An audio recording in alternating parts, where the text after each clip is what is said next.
As a kid, a main protagonist Sly belongs to a line of master thieves that have passed down a book called Devious Raccoonus, which contains the Cooper's heritage and passes down their unique skills for future generations to learn. One night, Sly's family gets attacked by the Fiendish Five and watches on as his parents get brutally murdered in front of his eyes while he hides in a closet.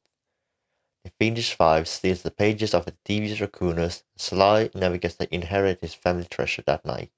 Sly ends up at an orphanage where he meets his future best friends, Murray the Hippo and the Muscles, and Bentley the Turtle, the brains of what become the Cooper Gang. Several years later, Sly sets out on a journey to take back his family heritage. Essentially, the plot is all about taking back his family treasure but getting sweet revenge in the process. Because the game in general is short with about 5 to 7 hours to complete, that includes 100%ing and platinum the game, the story is mostly told through cutscenes when you start a level and when you beat a boss, with some minor character development here and there as you play each level, mostly between Bentley and Sly. The story isn't anything groundbreaking per se, but it does its job setting up future installments, and having grown up on the franchise, it's funnier and related than I remember. It just dawned on me that how brutal it must have been seeing your parents getting murdered in front of your eyes, but you don't think about it because of the cartoony art style and never show any gore. As for the main villain Clockwork, he remains, in my opinion, the best villain in the franchise due to his mysterious origins, having survived for thousands of years by turning his living body into mechanical parts, living off the hatred for the Cooper family. Hence why I wished we could have gotten a story expansion, explaining his origins, as it remains a mystery to be solved for another day. Lastly, I just want to mention how I love the untold stories of the PS2 era, especially the headlines at the end of each level. Whoever came up with those headlines, good on you. Sly 1 is an action-adventure 3D platformer designed around stealth mechanics. For the most part, you play as Sly, traversing through each level as you sneak by your enemy, or if you're feeling cheeky, you smack them in the face with your cane. The structure is quite simple. You get to the end of a level where a key awaits you, a key collectible required to reach the boss in each hub world. On the way, Sly can gather coins, and if you gather 100 coins, you receive a lucky charm. This gives Sly an extra hit point in case an enemy hits back.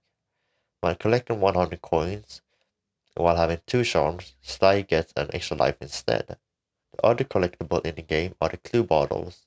Hidden across each level, if you find all of them, Sly can access the vaults in each level to unlock new skills from his family heritage.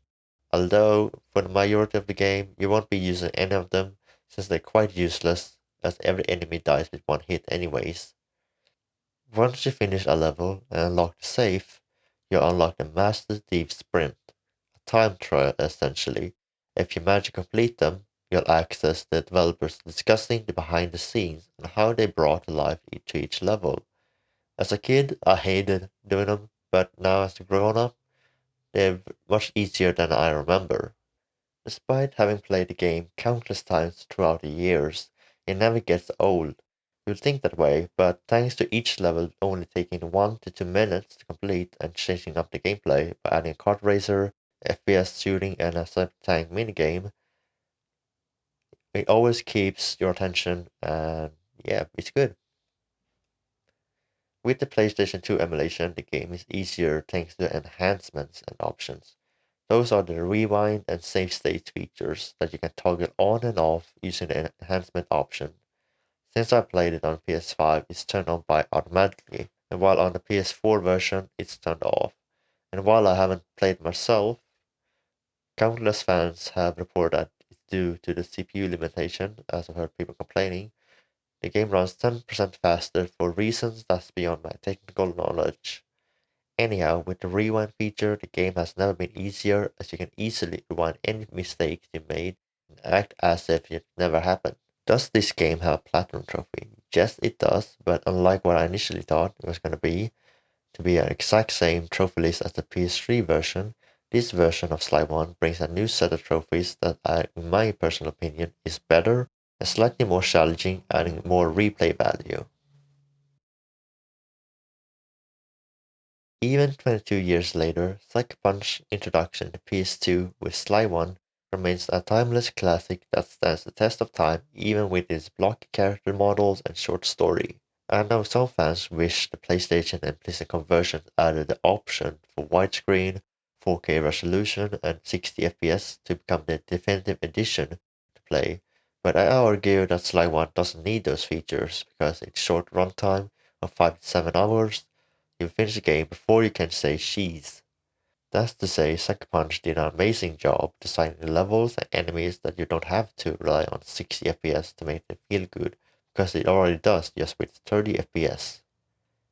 If I had to rank the orders, I would put Sly 1 with the PC SX2 emulator first, the PS4/PS5 version second, and the HD collection in last place. While I certainly understand why people would pick the HD remaster because of the 6PS and high resolution, Censura Games, who would end up making the fourth entry in the franchise, did remove the bonus content. The remastered soundtrack is not to everyone's taste, and the graphic lost some of the atmosphere seen in PS2 version.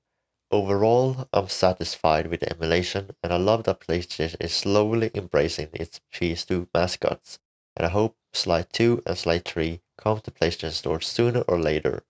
I definitely recommend Sly Cooper and TV Raccoonus, and yeah, let me know the good, the bad of the video. Until next time, I'll see ya when I see ya.